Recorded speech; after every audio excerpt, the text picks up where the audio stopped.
Welcome back. So, what I have behind me is a little cat sleeping on a chair. And perhaps you will recall yesterday a little cat was behind me washing his butt while I was making a video. Well, fortunately, that's not happening. Well, not so far. But yes, he's right here with us. He is asleep. Um, I hope he finds a more socially acceptable way to get attention than butt washing in the middle of my video. But he's a cat. He doesn't know any better. This is just his idea of fun. But we will see. He is, in fact, right here with us. So the topic of today's video was unplanned, and it came up as a result of some comments that were made on yesterday's video. And yes, I do read your comments. I don't always have the opportunity to answer every one of them, but I do read them. So when we come back, we are going to talk about agoraphobia.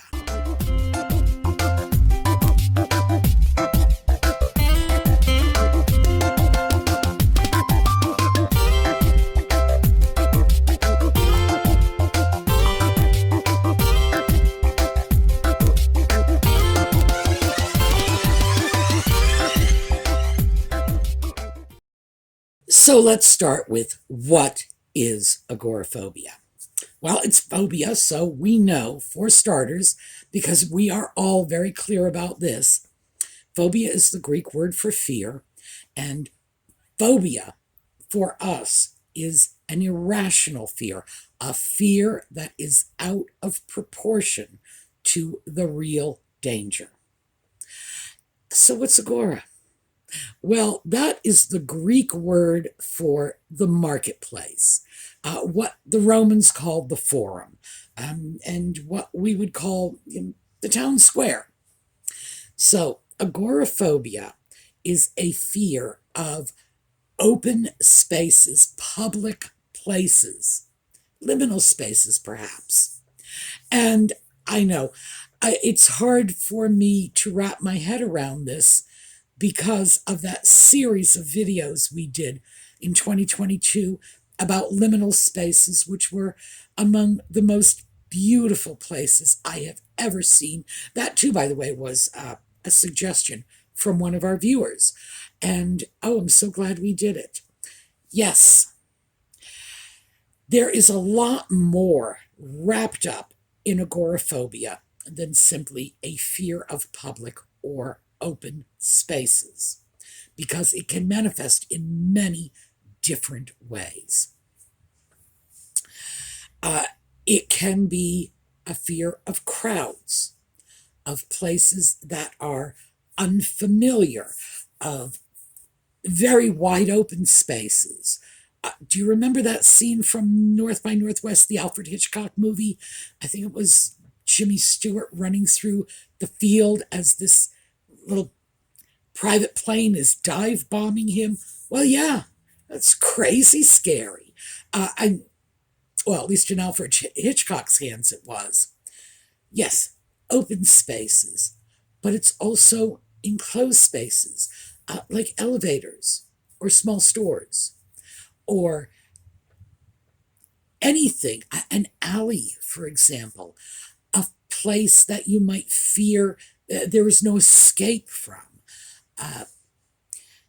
It might be something like a fear of going to the county fair and needing to go to the bathroom. That might be the underlying fear, that there will be no handy bathroom. Oh, and let me pull back very quickly at this point and say, there are a lot of medical conditions that might, in fact, cause a person to legitimately have concerns about not being able to get to a bathroom if they need to, or concerns about, for example, walking around in a public space, fear of falling. These might be very legitimate. So I don't want to create a situation of confusion and suggest that a person who has a legitimate concern because of a medical condition about not being able to make it to the bathroom on time, and a person with agoraphobia. It's very different. Agoraphobia is an irrational fear, a fear that is out of proportion for the danger, a fear of a danger that is not really there. And or as I say, a danger that might exist, but for the person suffering from agoraphobia, the danger has become multiplied, become so much greater than it is in actual fact. However, I do have to say there are many people who have a legitimate fear of not being able to get to the bathroom on time, a legitimate fear of not being able to function well in crowds. And this is different. It's not agoraphobia. And let me throw out, because I have been throwing out a lot of personal stuff lately, and I'm going to give you this one because it might help to explain the difference. My childhood best friend confided in me when I guess I was about in my mid-20s, and I told her that for the previous 10 years, I had really not been coping well with my lack of vision. My vision's been going down since my early childhood. And her first reaction was, "Thank God, I thought you were agoraphobic." Okay, where did that come from? Well, where it came from was the number of times over the years that she had looked at me and seen a look of panic on my face when I was in an unfamiliar situation.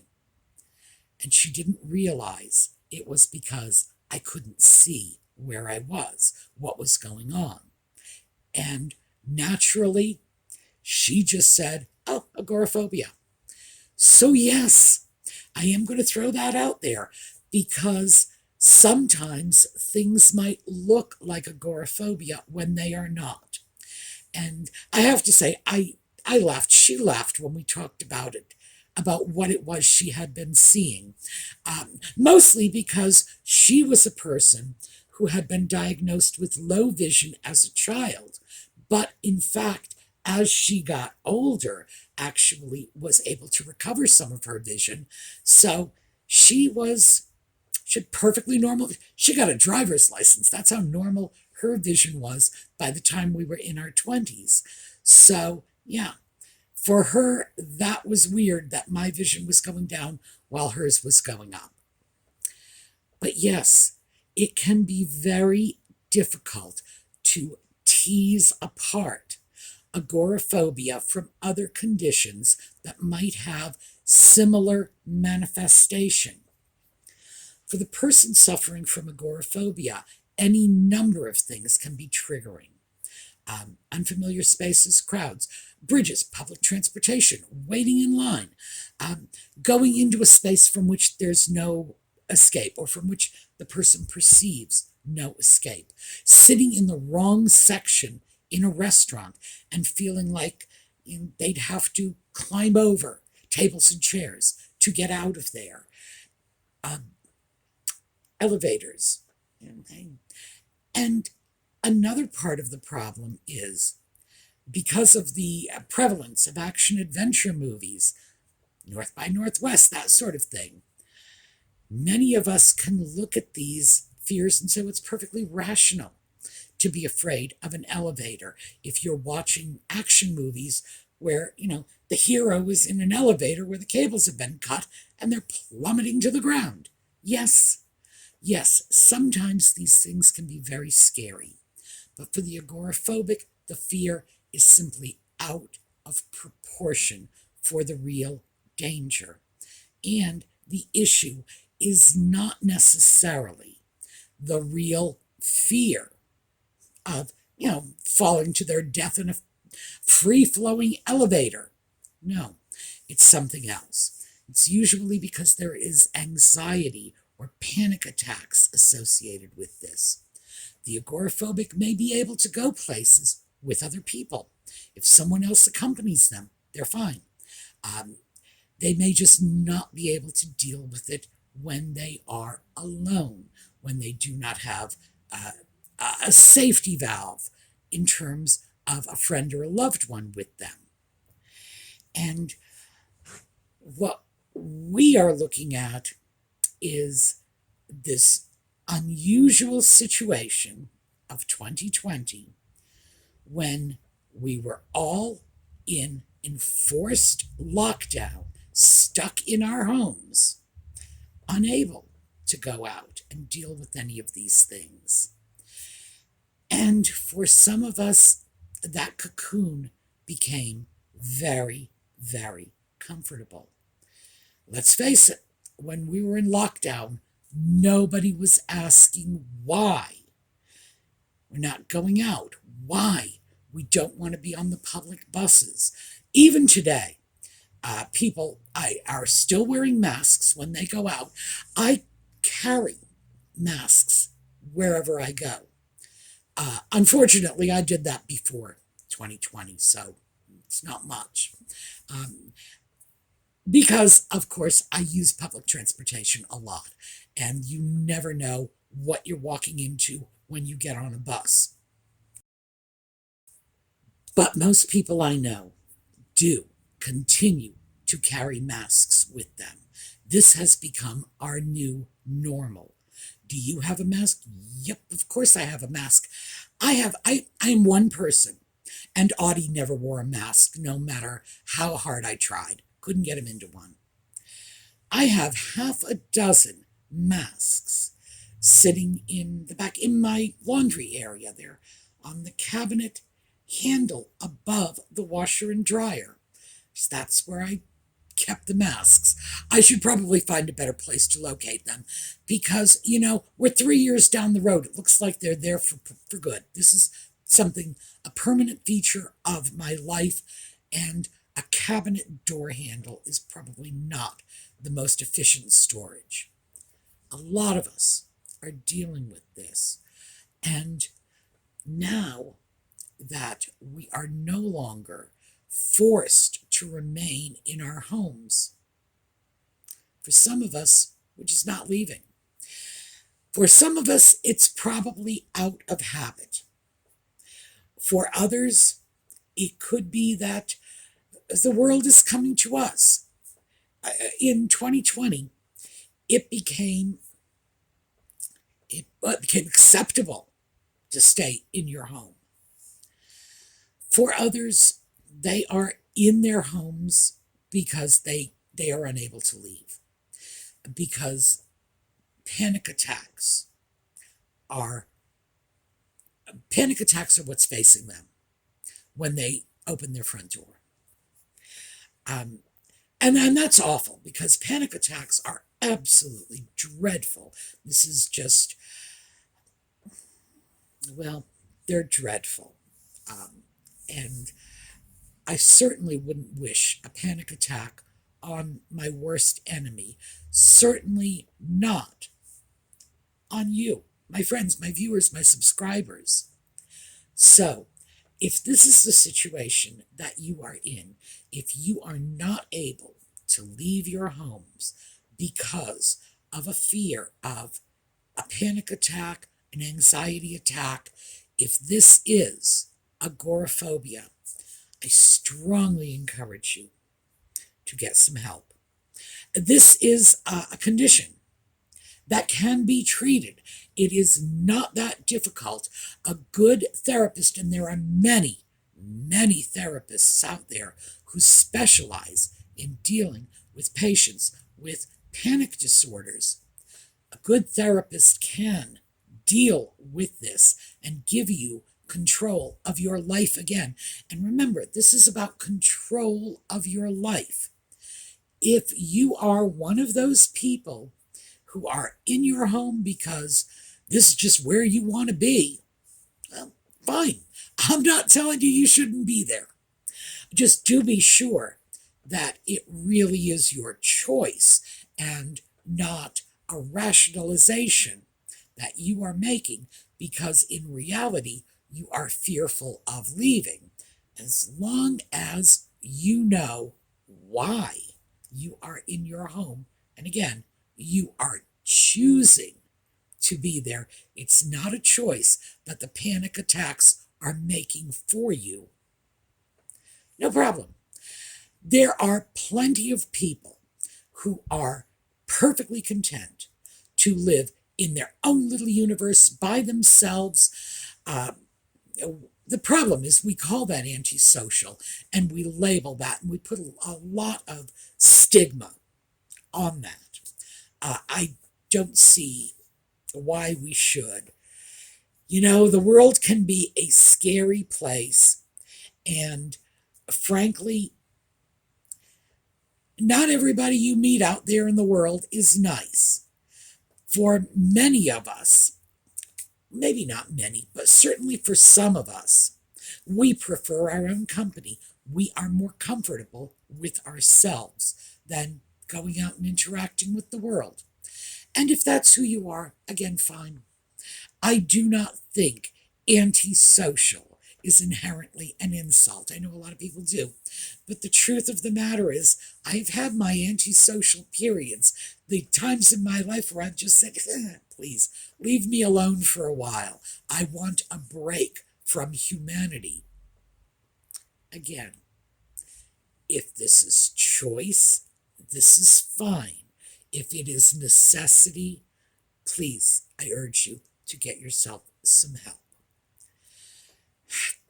The big issue that we are dealing with post 2020 is, for many of us, this is a legitimate and perfectly understandable carryover from lockdown. Did we really expect we were going to stick everybody in their homes and say, don't leave or you'll die?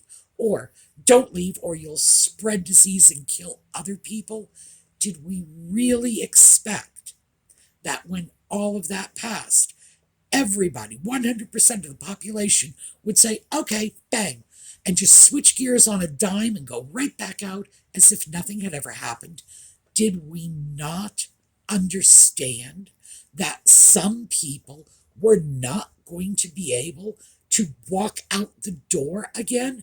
It's like, hey, well, if that's true, those of us with the expectation, we were the crazy ones, because that was to be expected, that a certain percentage of the population would not be able to just change tacks and say, oh yeah, okay, I was in yesterday, I'm out today, maybe I'll be back in tomorrow.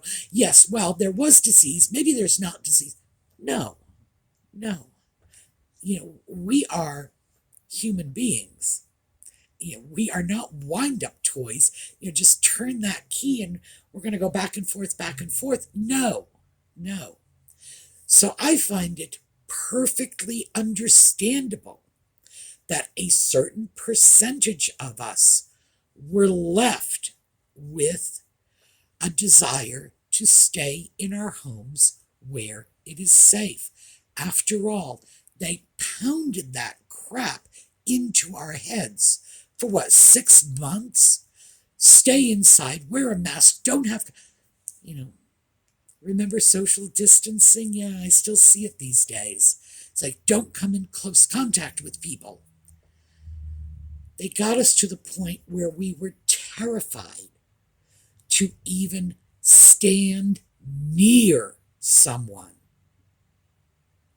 Is it any wonder that not all of us have managed to walk away from this as if nothing ever happened? So let me just throw this out to you. I've already told you that, as far as I am concerned, your choice. If you are experiencing symptoms of agoraphobia, if you are reluctant to leave your house, if you are experiencing anxiety, panic attacks, unrealistic concerns, please get help. If this is having a negative impact on your life, please get help. If you are simply choosing to stay at home rather than go out and deal with whatever's going on outside the door, hey, no problems here. I am not going to complain to you. Just make sure you are doing this because it's what you choose. Again, if the choice is being made for you, if the anxiety or the panic attacks are what's prompting that decision, then again, please consider getting some help. This is something that, as I said, they can deal with, but this is not something that's going to go away by itself. Just please understand that. Now, moving forward, when we start to look at the other percentage of people who are staying home simply because it became habit, because stores are delivering groceries to your door now, and society made it easy for us to stay home. If that's all it is, this is just, you just got into the routine of not going out. There are many ways you can create new habits if you want to. I would suggest you start small. Take a walk around the block. Do it 2 or 3 times a week, not even every day, just 2 or 3 times a week, a walk around the block. That will be good for your physical health, and it will get you out the door, get you a little bit of sunshine. Not around here. Yes, it's still just as gloomy as it was yesterday, but it will get you out a little. Walk over to a neighbor's house. Walk to your local store. Just try to get yourself out a little bit at a time. Just a small amount to begin with. Now, spring is coming up very quickly. Within a month or two, it's going to be quite pleasant to get out and walk. I realize in many parts of the country, we still need our heavy winter coats, but in many other parts of the country, it is getting nice. We are able to get out and walk a little. If this is a habit and you would like to sort of pry yourself out of this rut, get things back the way they were, that is easy enough to accomplish. If this is not a habit, again, please talk to someone, see about getting out. If this is your choice and you don't want to leave your home, I'm not going to argue with you. As I say, I've had my moments when I have turned my back on society. And for me, they've never really been long. It's not as if I've sort of locked myself away for months on end. But there have been times when I have just said, please, I cannot deal with the world for a little while. What we are hoping to do in this series of videos is to move forward. But remember, you choose the direction that forward is for you. If forward is not outside of your home, then that's your choice. So you're always welcome here, whatever choice you make. And I don't want anyone to feel judged by this, because the people that I'm talking about, people with agoraphobia, are people who are not in control of how they are spending their time. And that's the difference. So I thought this would be one that was worth addressing. And we are starting the giveaways this coming week. Well, today is Sunday, so we're starting it on Monday. And get over to the Sumi's Angels Facebook page. The ladies over there are going to put this giveaway together. However they do it, believe me, they are very successful. I do not question their methods because they do a much better job of getting the giveaway prizes into the hands of the people who want them than I ever did on my own. So get on over, check out the giveaway, and I'm going to show you a slideshow. And this is the same one I showed yesterday, so you can take a look at our first batch of giveaway items. For those of you who stay with us for Just Chatting, that'll be 8 o'clock this evening. And for the rest of you, we will see you again next weekend. So, meantime, stay safe, stay sane, stay healthy, and have a terrific day.